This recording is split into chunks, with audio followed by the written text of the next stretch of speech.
Gente, tudo bem com vocês? Então eu vim aqui responder algumas perguntinhas que algumas pessoas mandaram lá no Instagram. E vem comigo, né? Pra gente poder ver o vídeo.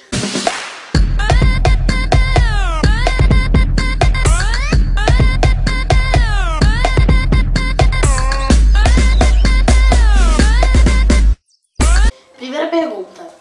Jaiana 0. Como é ser irmã da Carol? Manda beijo. Beijo pra você.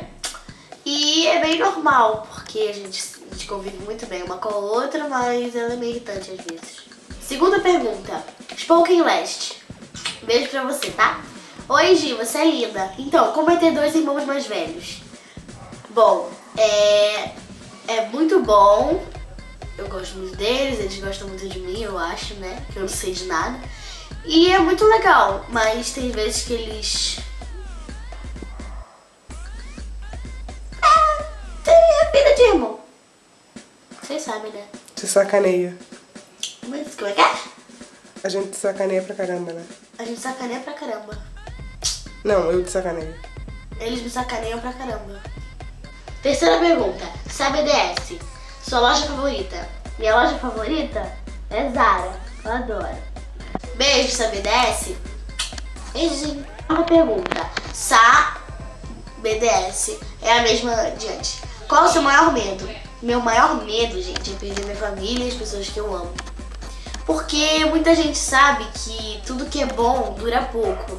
Mas então a gente tem que aproveitar, né, a vida. Beijo pra você, Ferreira Gabi. E ela perguntou, qual é seu youtuber favorito?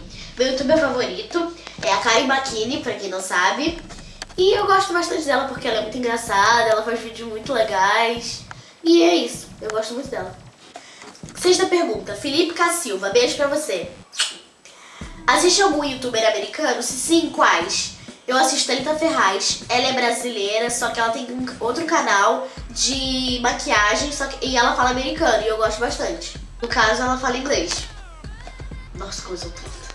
Então, pessoal, se você gostou do vídeo, não se esqueça de dar like aqui embaixo, não se esqueça de se inscrever no canal aqui embaixo e seguir todas as minhas redes sociais que estarão aqui do lado ou em algum lugar.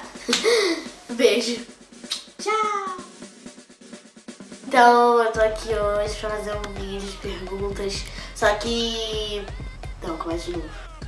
Primeira pergunta.